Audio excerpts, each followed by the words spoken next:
Peace be unto you. Welcome to another episode of Living in the Most Serious Times. I am your host, Ibrahim El-Amin, and I'll be joined by my co-host, Faridah Brown. This program consists of a special conversation with Muslim American leader Imam Earl Abdulmalik Mohammed. We appreciate the patience that you've shown us over the last couple of weeks. We usually go on the second week of the month, but we had a couple of delays, and we're getting around to it this time ahead of next month's first Sunday address. Before we get into the substance of our conversation, we would like to make a couple of announcements to you. Number one being the upcoming Muslim American Leadership Day observance, October 26th in the city of Newark, New Jersey at Central High School. This observance, the Muslim American Leadership Day observance, is a special observance of the Muslim African American community associated with Imam W. Muhammad's leadership. And it is on this day that we take special recognition or pay special tribute to his leadership on what would have been his birthday.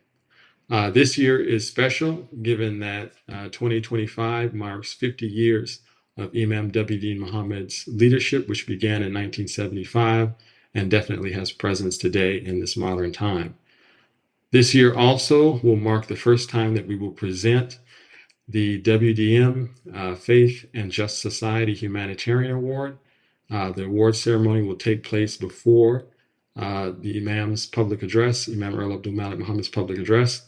And so we invite all of you who are in the Newark area to join us. And if you're not, to make travel plans to be there.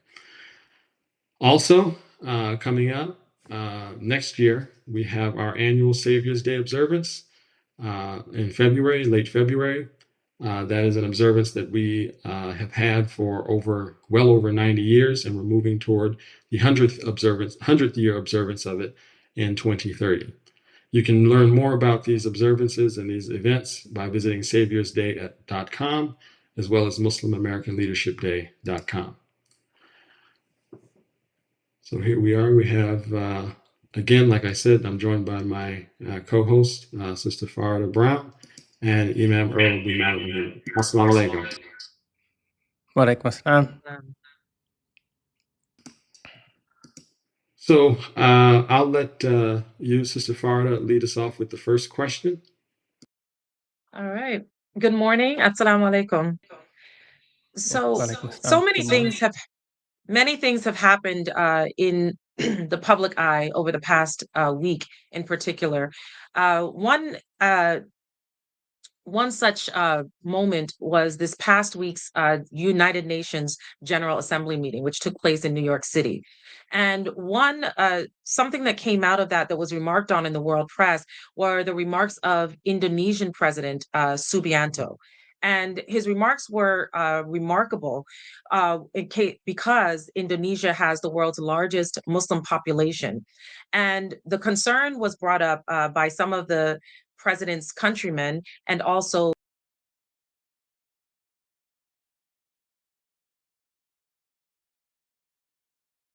remarks at the United Nations with an overture to the Israeli government, saying that he would and his country would recognize the state of Israel if they recognized a Palestinian state.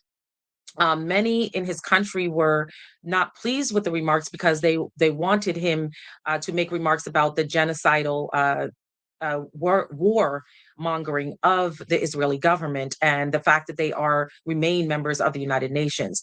And so my question to you is, what advice would you have for Muslim world leaders who would like to position themselves as brokers of world peace and to be taken more seriously at the table of world government and leadership on international affairs with respect to the question of Palestinian determination and Palestinian sovereignty? What would your advice be to President Subianto and other Muslim world leaders as to how to best approach this question?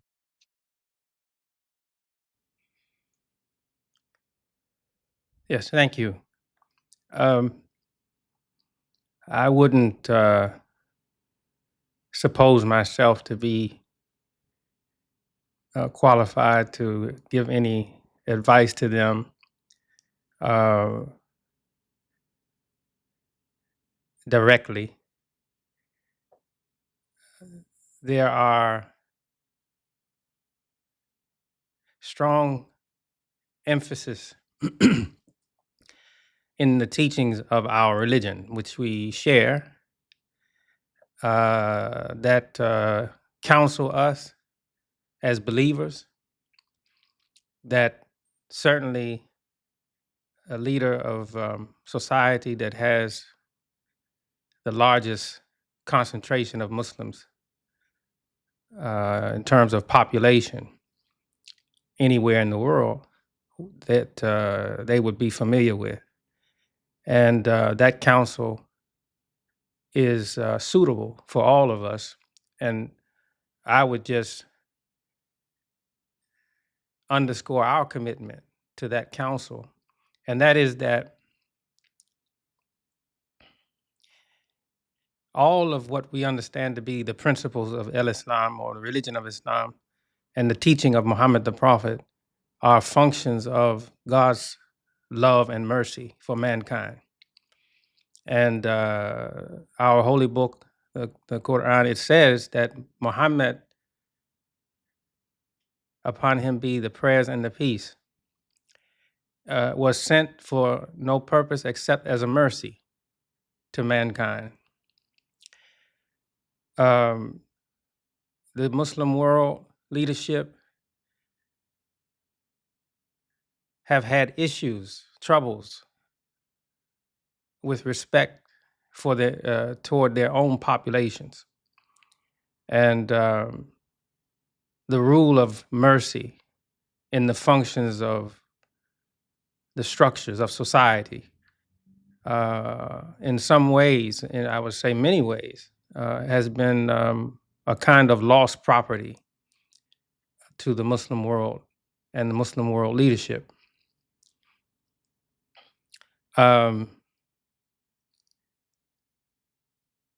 We see suffering in the world, and because of the way we have been created, our nature is to turn to attention of that suffering. And that weighs upon us, no matter how sophisticated we think we might be. It weighs upon the human soul. Those who claim Christianity as faith, or Judaism, or any religious faith that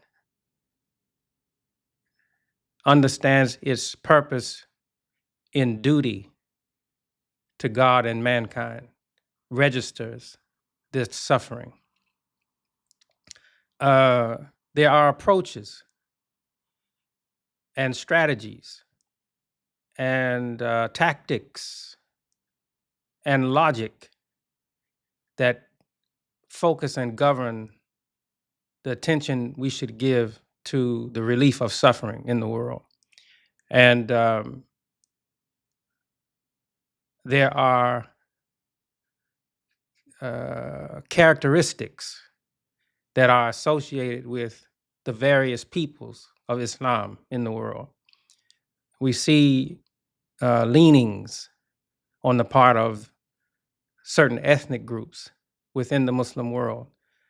Some of them aggressive, and in some cases, I would say militaristic. Others more of a social nature. And each of them represent a major concern for the advance of mankind. The African American Muslim community, we have our leaning. And I would think that our leaning is attention to the dignity of human life. So I can understand, given the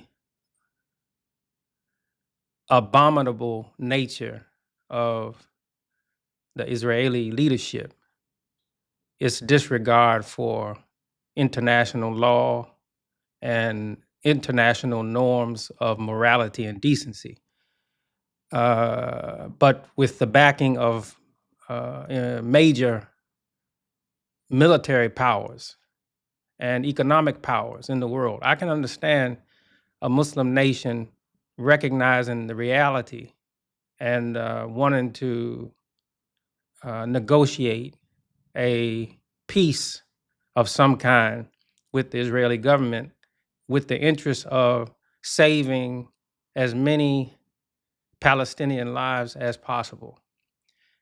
Um, there is support for that in Quran teachings. There is support for that in Muhammad the Prophet's teachings. The Quran, it says that if your enemy or your adversary turns toward peace, then you incline also toward peace. I can also understand and appreciate the position that the Palestinian people are in need of a defense force that guarantees to them humanitarian aid and also military presence to guard their determination as a sovereign people. Islam also supports that picture. And I believe that the president of Indonesia, he mentioned that his country was prepared to send something like 20,000 humanitarian troops to provide support and aid. So within the context of the appeal to negotiate some kind of peace with Israel and recognition of Israel's needs, what they would refer to as their own security needs, I can appreciate that point of view.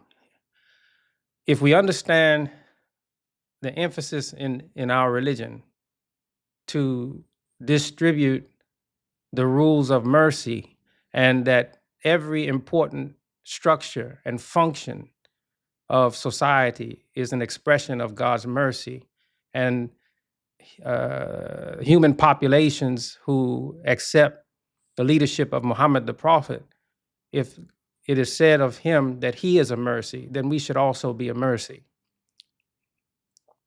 As I said, the Muslim world leadership, they would be acquainted with these perspectives. And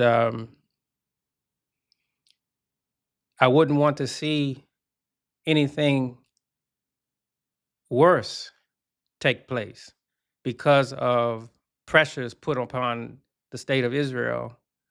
There's such a extreme and I would say despicable leadership that they would consider even more aggressive and act upon more aggressive behavior toward the Palestinians and also perhaps even toward their immediate neighbors.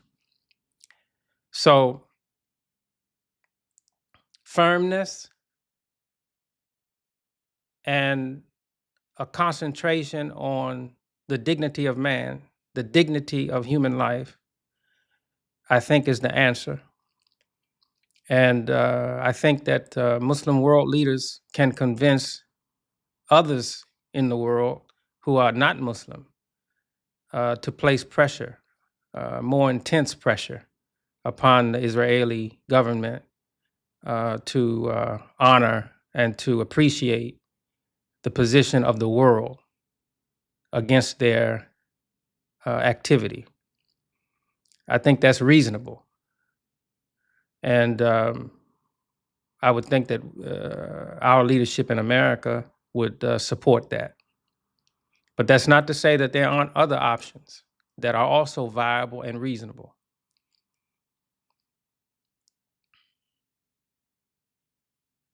Thank you. That is a very deliberate and considered answer, and I think it'll be helpful for many who are considering this question?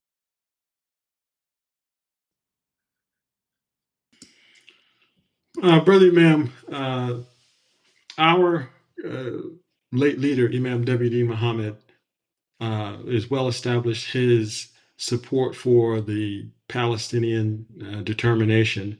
It's also well known that he had, or that he was supportive, strongly supportive of Nelson Mandela and his fight against the apartheid system of South Africa at that time. Presently, we obviously, Sister Faridah asked and you answered a question regarding the present condition of the Palestinian people.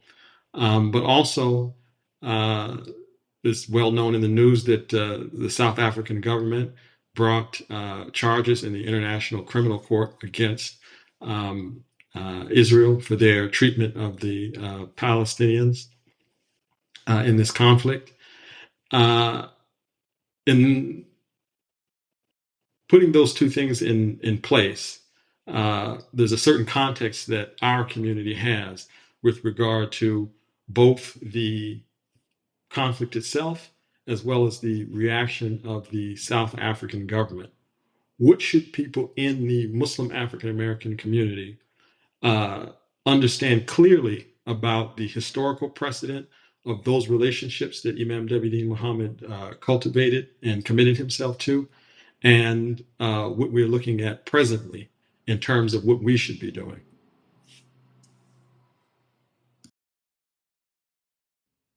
Well, at the time where the world was witness to the apartheid system, and Mr. Mandela was imprisoned, there was strong sentiments, strong support coming from the Palestinian leadership toward the struggle of the majority population of South Africa.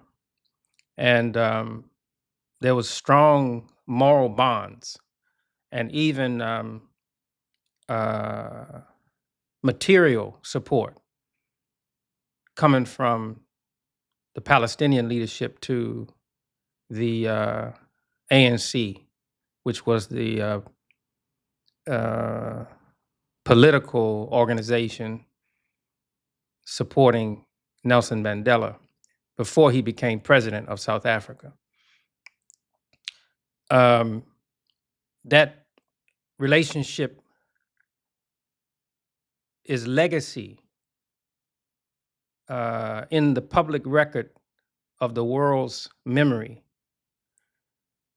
of two peoples aligned with a common interest in the moral claim that is inherited by every generation of mankind to have voice, expression, presence, establishment, security in society. That was the nature of the relationship. The then leader of the Palestinian people, Yasser Arafat, he took it as a personal matter to give support to the people of South Africa. And Nelson Mandela, when he was released from prison, he made his commitment to the Palestinian people well known and defended it. Even before, I recall an interview that he did with Ted Koppel, where he was being critiqued and criticized for the relationship. And he explained in just very few words the nature of the relationship and the reason for that relationship. A leader coming from the African American community who rose in our American military and later became the Secretary of State, Colin Powell. He said, while he was Secretary of State, that any people who have experienced suffering and oppression have a sensitivity for others who are similarly burdened.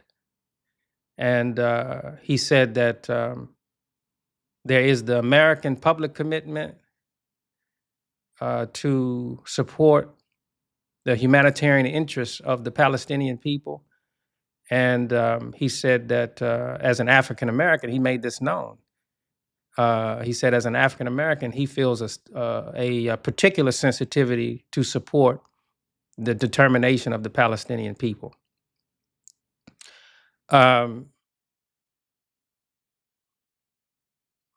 What the South African people experienced and what the Palestinian people are enduring and what the African American people historically have experienced is in a special category.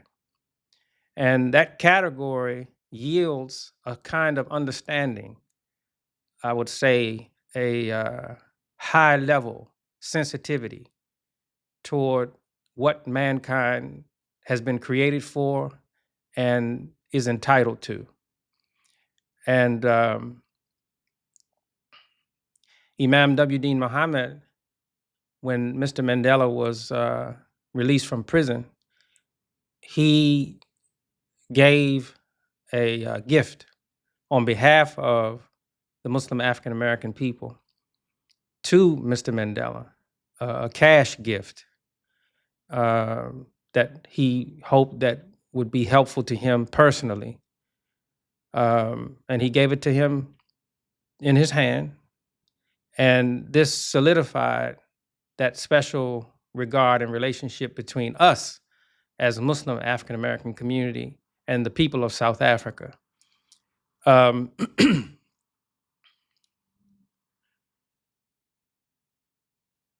Historically, the government of South Africa, since the time of Mr. Mandela as president of that country, has maintained a public posture with regard to supporting the people of the Palestinian people. And related to that commitment is the obligation to point out and to explain to the world what is the nature of the assault on Palestinian dignity, and that assault qualifies to be checked, to be exposed as a crime against mankind.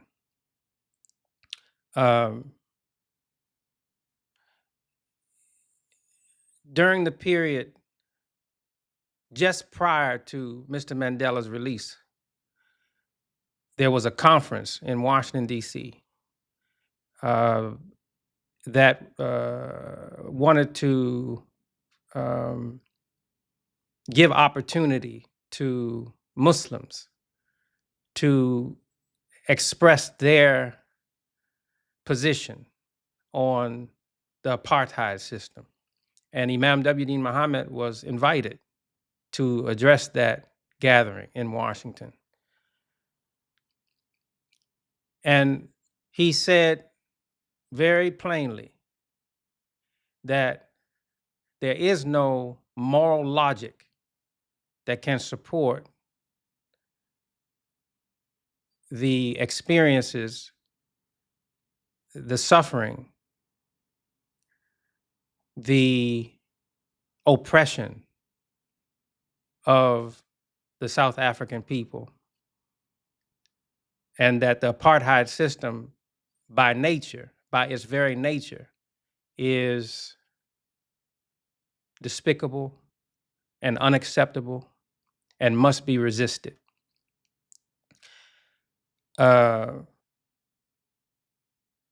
plainly Zionism as a political strategy or as a philosophy of government is related directly to the logic of apartheid. Similarly, segregation in America is intimately linked to both of these political strategies. Identifying, citing a particular people to isolate, restrict, and to deny their inherent natural human entitlements, and to elevate another group to have exclusive access to everything that supports the dignity of human communities with the intent to exclude others from that enjoyment. The extent to which that kind of political position will yield abuses must be exposed and checked. And we, as African American people, having Muslim sensitivities and historically leadership that supported the determination of the South African people, stand with the government of South Africa in bringing those charges to the World Court against the leadership of the State of Israel. And mind you, also to show the balance and the fairness in that request for the World Court to bring charges against those leaders, they also cited the extremists from within the Palestinian leadership as also guilty of crimes against humanity. So it wasn't just something looking at one party to be punished or to be exposed, but the rule of international morality and decency has to bear upon all those that transcend or abuse the dignity of human communities. Our leadership historically has established itself upon recognition and support for these principles. And I had a family member recently visit South Africa within the last 3 months. And they sent to me a photograph of a memorial. I believe it's in Johannesburg. It's a garden, and the garden has planted in it, I believe, olive trees. And it is a memorial standing as a symbol of the ongoing, enduring friendship between the people of South Africa and the people of Palestine. I saw where recently some leaders from associated with the African American Muslim community visited South Africa, and it disturbed me that when they returned, they reported and gave no mention of the commitment of the South African people to the Palestinian determination. That troubled me and weighs upon me. So we're weakened without a focus on what are our moral commitments in the world. Our voice has to be heard in support of all of those who want to see the establishment of the Palestinian people.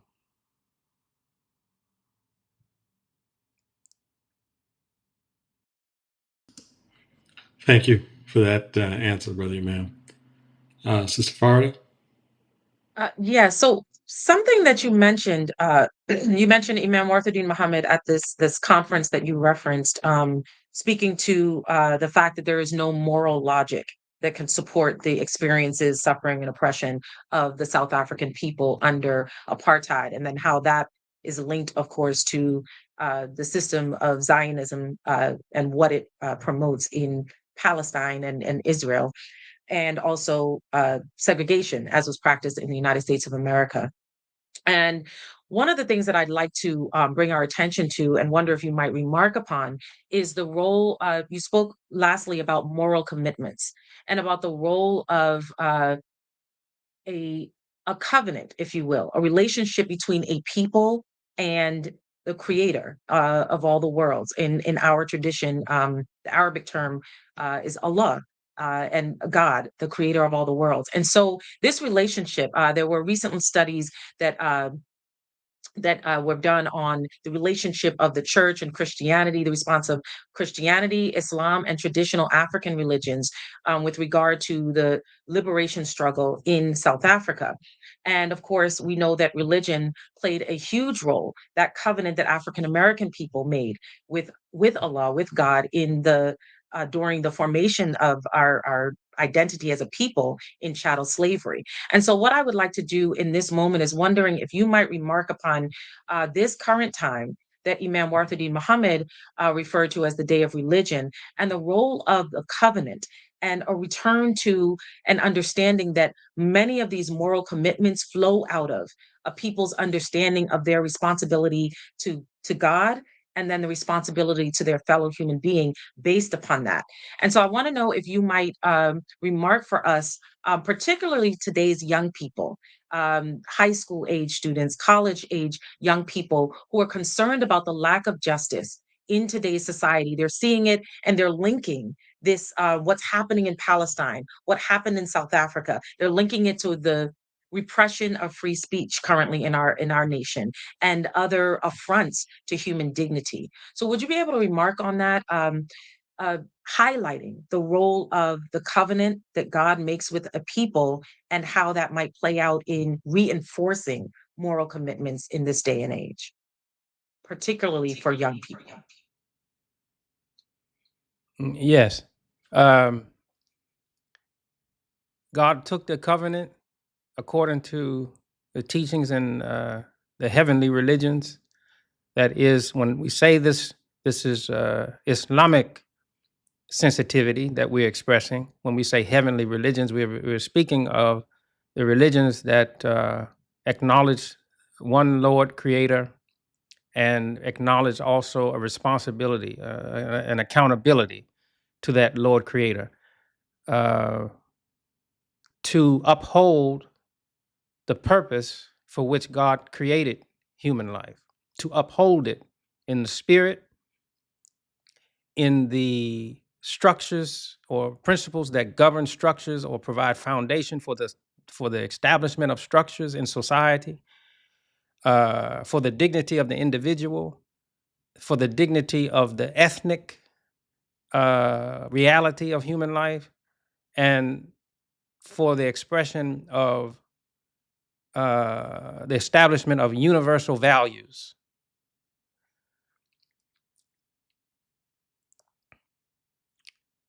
God took the covenant with Abraham and also with Adam, the first human. And the nature of that covenant is the honor that is associated with the human individual. And that honor is extended to human communities. And it focuses a line of reasoning or logic that wants to see structures established and governance of those structures established with recognition on that inherent honor. The covenant is a binding agreement that human life, human communities in its leadership expression, leadership voice, leadership language, acknowledge its creation as a function of God's mercy. And in that recognition, God himself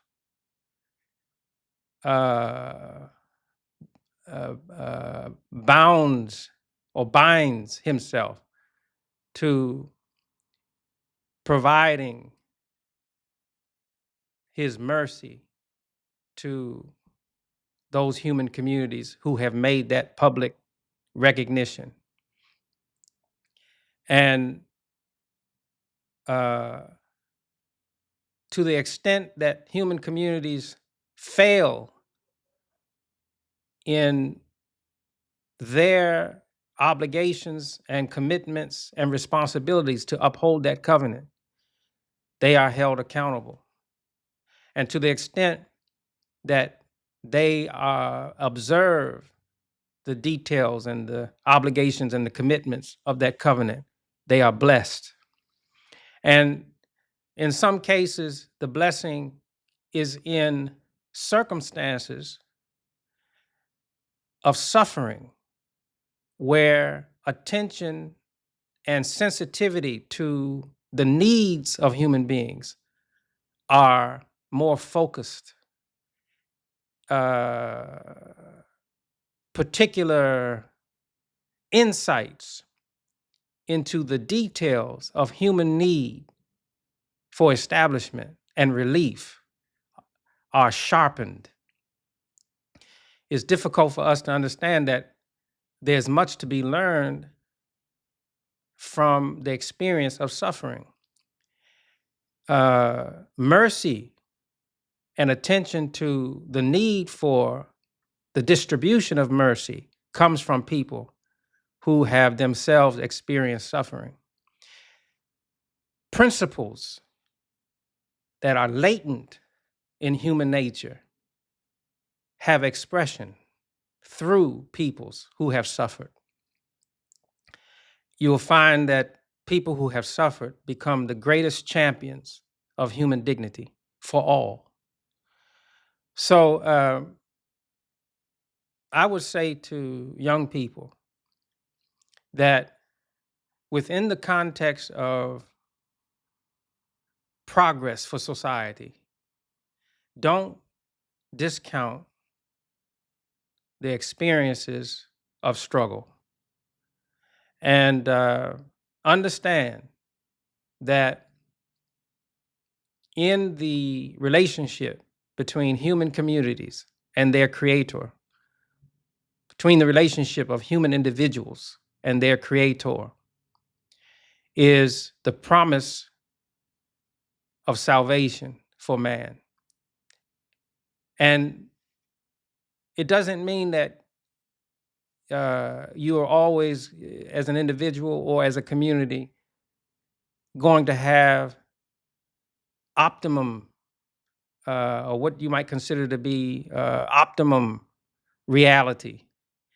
There may be periods of extreme difficulty, but in the long measure of what accounts for the dignity of human communities, if you stand with principled commitment to uphold the obligations of the covenant, God will establish you. He will make you a model. He will make you an example, and you will have access to every resource that he created to support the movement of your dignity and the establishment of that as a universal picture of how human communities can save themselves from difficulties and oppression.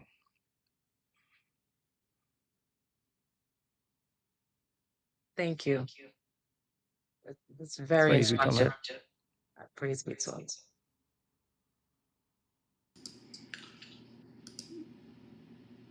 Yes, sir, Brother Imam. We mentioned earlier that there is difficulty or trouble in America presently with regard to the censoring of speech, which the Constitution identifies as a violation. What is the Islamic perspective on the notion and the value of speech, and what does it mean that America in this present moment is having this, well, which is called the First Amendment, um, in the estimation of observers and, I guess, scholars of the Constitution, this principle is being threatened?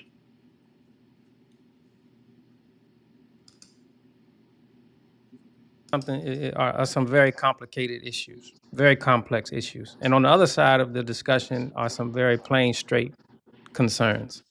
The Quran says that, speaking to Muhammad himself, that you are a free person in the society. Meaning what? That you are entitled to voice, and you are entitled to aspirations. You are entitled to make your contribution. And in the diversity of the face of human life, the faces of human life on this earth are diverse faces, which suggests diverse experiences, diverse concerns, diverse determinations, that there are many perspectives I think that support human that progress. what's happening in the world today is serious issues, both in America and abroad.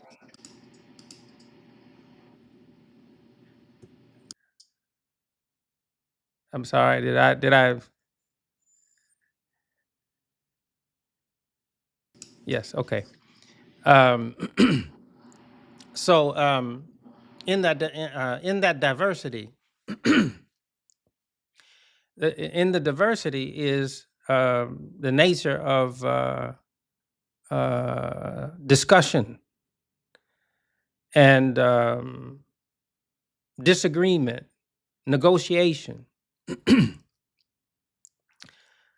varying perspectives. If you silence those perspectives, you lose or you trouble the possibilities for progress. And America, in spite of its serious problems and difficulties, preserves the public right of expression. And because of that fundamental recognition, it provides a platform of invitation to the world. The citizenry of America was never intended to be homogenous. Based upon, what I mean by homogenous is one particular group, based upon its invitation to the world, based upon its recognitions, in spite of its difficulties. It can be argued that constitutional values and reference to the principles exposed or expressed in the Declaration of Independence are a universal invitation to mankind to enjoy these properties. America doesn't belong to the white world exclusively. America doesn't belong to the white man exclusively. The makeup of these United States of America, its face, is not the expression of white authority. White dominance has troubled America. White supremacy as a movement has burdened America, but there has always been resistance to it. And the fundamental character of American society and the identity of the American citizen is one expressing from their experience and understanding of their own dignity, the expression that they have rights before society and before God to be acknowledged for their value. The movement that exists now to suppress this kind of expression is not just immoral in the sacred moral sense that is addressed in the Quran when it refers to Prophet Muhammad himself as an individual, as a citizen of society or a free person in society. But it is also in the most basic fundamental terms un-American.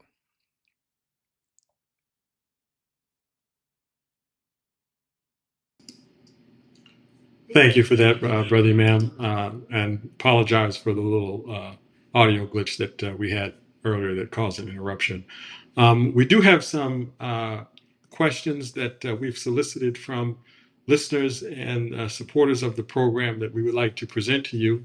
But before we do that, we made the announcement at the head of the program that upcoming is the annual Muslim American Leadership Day observance, which will be taking place in the city of Newark. This being a special year representing 50 years since Imam W.D. Mohammed became leader of the Muslim African American community in 1975, and so forth.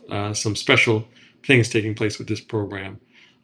Could you just briefly explain why you chose the city of Newark as the what appears to be the home of Muslim American Leadership Day and its importance to Imam W.D. Muhammad as leader, but also what it represents in the life of the African American people and the life of America as well. Same way that peoples around the world in their experiences, they identify certain municipalities as special for their history.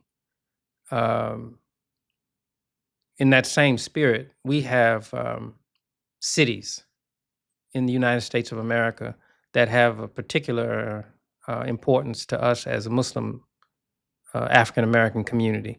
Chicago ranks as a place of concentration of our life and history, of our leadership. Detroit also a very important place. New York City, another very important place. For Imam W.D. Muhammad, Newark, New Jersey was a special setting where he enjoyed a particular kind of support from the congregations there. And it enabled him to deliver to the people of Newark, the believers of Newark, message, spiritual in nature, of the teachings of Islam that support the recognitions in human life that are unique to different peoples. That every Muslim people have support from the teachings of the Quran, from the teachings of Muhammad the Prophet, special understandings and special recognitions. And the setting in Newark supported this sentiment and this conclusion in Imam W.D. Muhammad.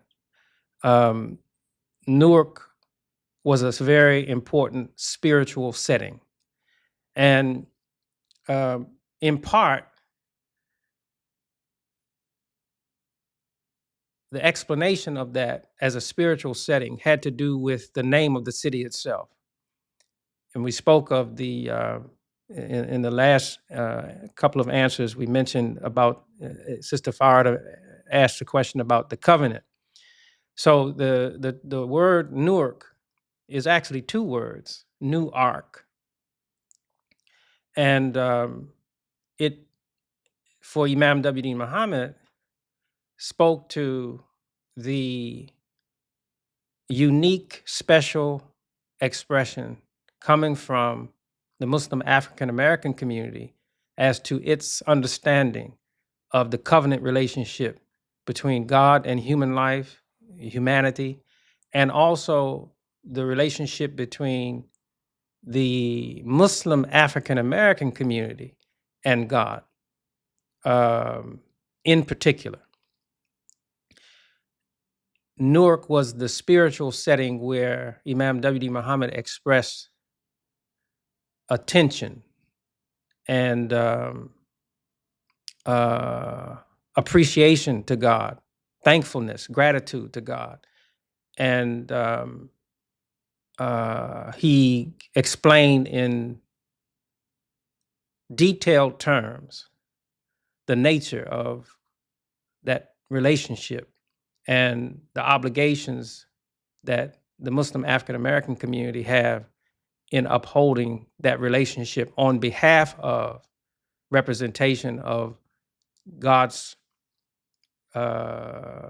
expectation of man and on behalf of the determination in the African American people to satisfy those obligations. So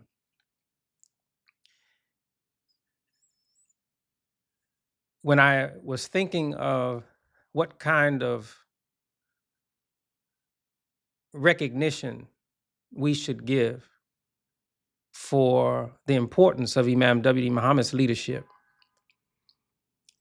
that we think of him in terms of our memory of him on his birthday.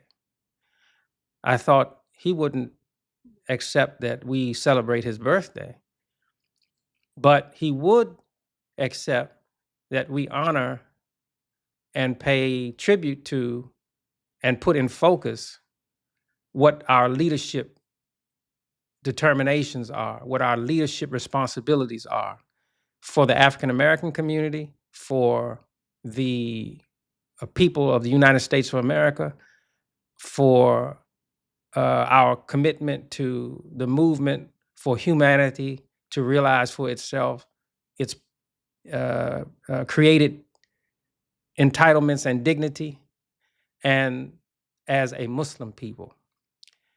He would want us to acknowledge our special understanding within those categories. And I thought that because of the spiritual setting that Newark provided him, that in our expression of these recognitions, that Newark would be the proper setting. for us to express our memory and commitment to upholding the principles that were taught to us by Imam W.D. Muhammad. And we found it to be successful. I think this is the 5th annual meeting that we've had there. And we are encouraged by the fact that now we have a degree of public acknowledgement and recognition coming from the city of Newark for this observance that we have. So Newark is the setting for it. I don't see us changing that for any reason. And I am looking forward to a successful meeting there in a few weeks.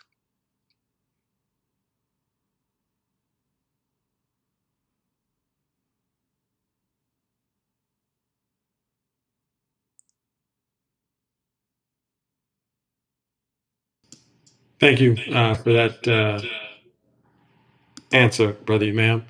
And again, we want to encourage all of you who are able to make plans to attend the Muslim American Leadership Day event observance there in Newark, New Jersey. It will be held at Central High School, and the doors open at 12 noon. We will also be having a special panel discussion, which will be live streamed at 11 a.m. Eastern Standard Time. Our sister Faridah Brown, our co-host here, she'll be participating in that panel, and she'll be joined by a number of very important voices in the Muslim African American community and the Muslim community as a whole, giving their perspective on the importance of Imam W.D. Muhammad's leadership in his lifetime, but also the importance of it having continuity in our present circumstances. Sister Faridah, you have the questions from our listeners and supporters, so I'll let you go ahead and present those, and then we will close out after that.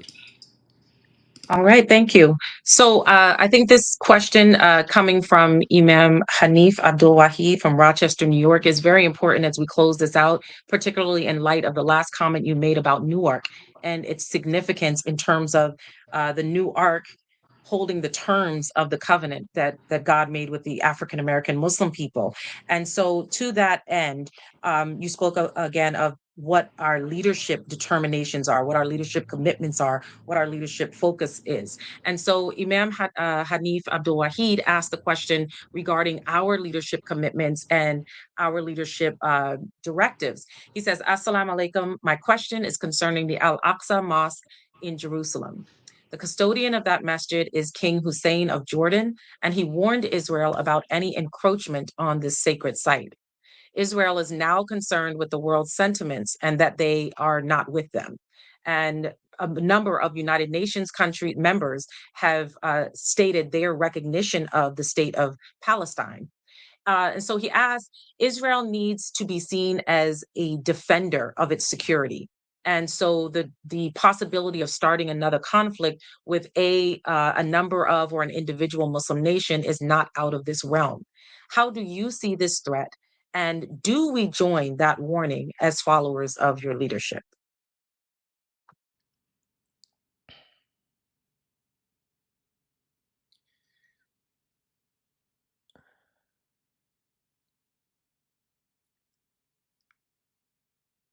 I've said before that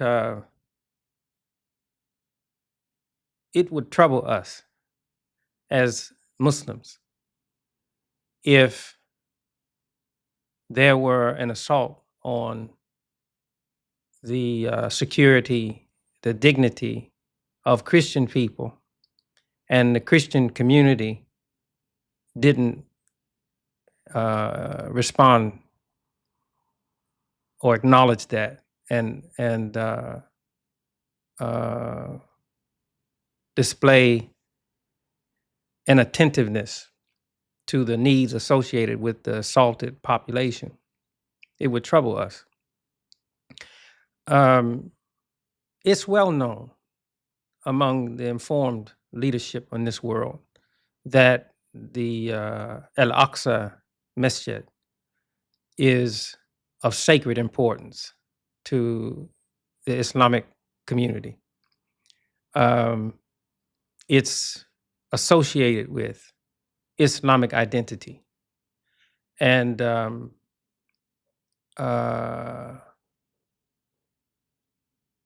it, for Muslims,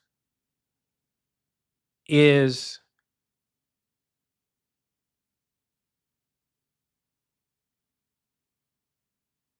a fundamental setting describing what represents the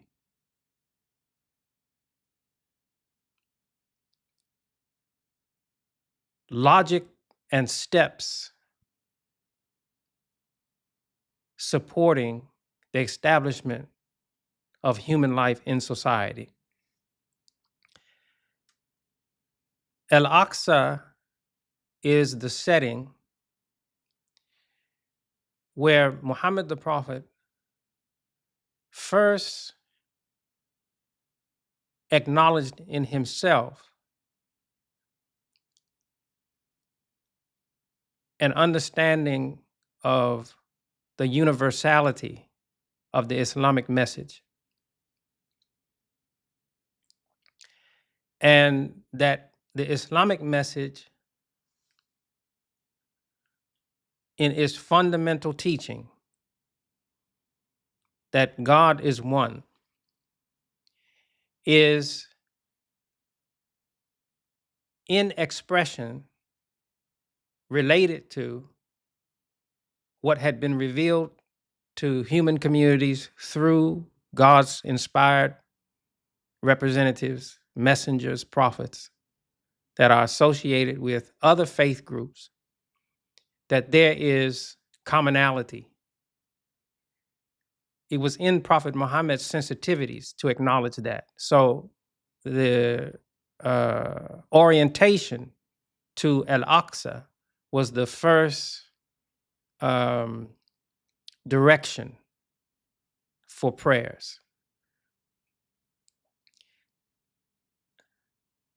For those that value religious sensitivities, they would understand the sanctity of that.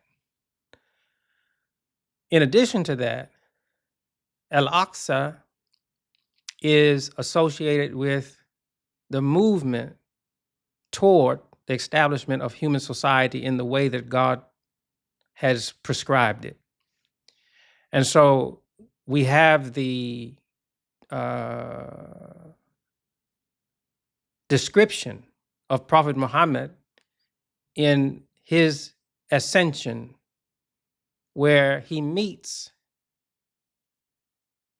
and has interaction with important key figures in scriptural, spiritual, religious vision and understanding. And we won't go into all the details of that ascension. But Al-Aqsa represents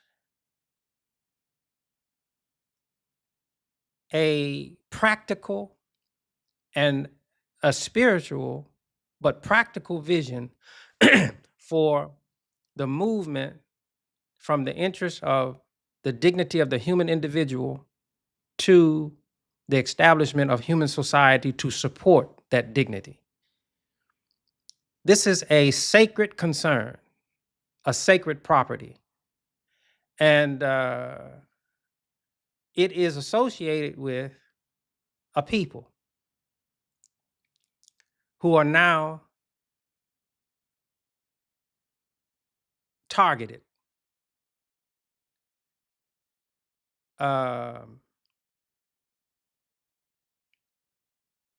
The threat of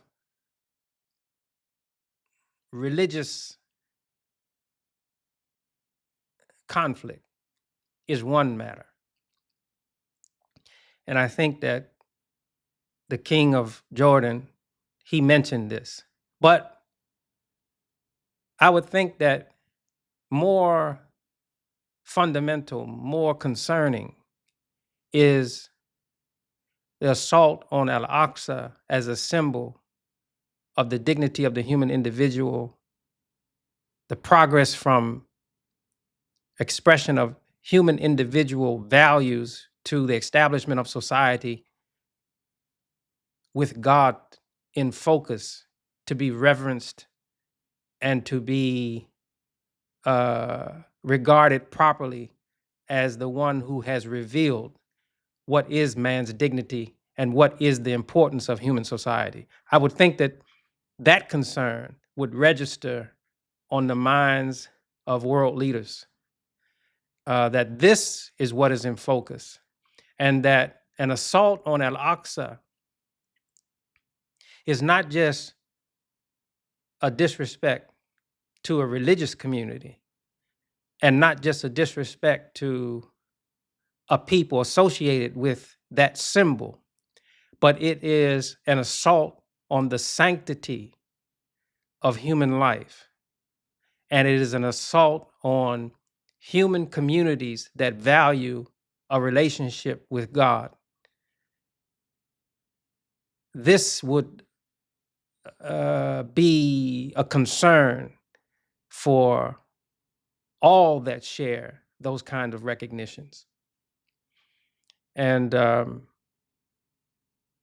I think that the king of Jordan, that he was expressing his concern in that context.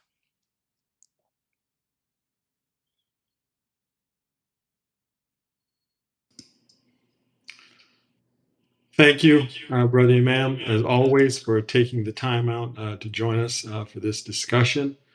We want to remind everyone that we're normally scheduled during on the second Sunday of the month, following the first Sunday address that the Imam gives on obviously the first Sunday.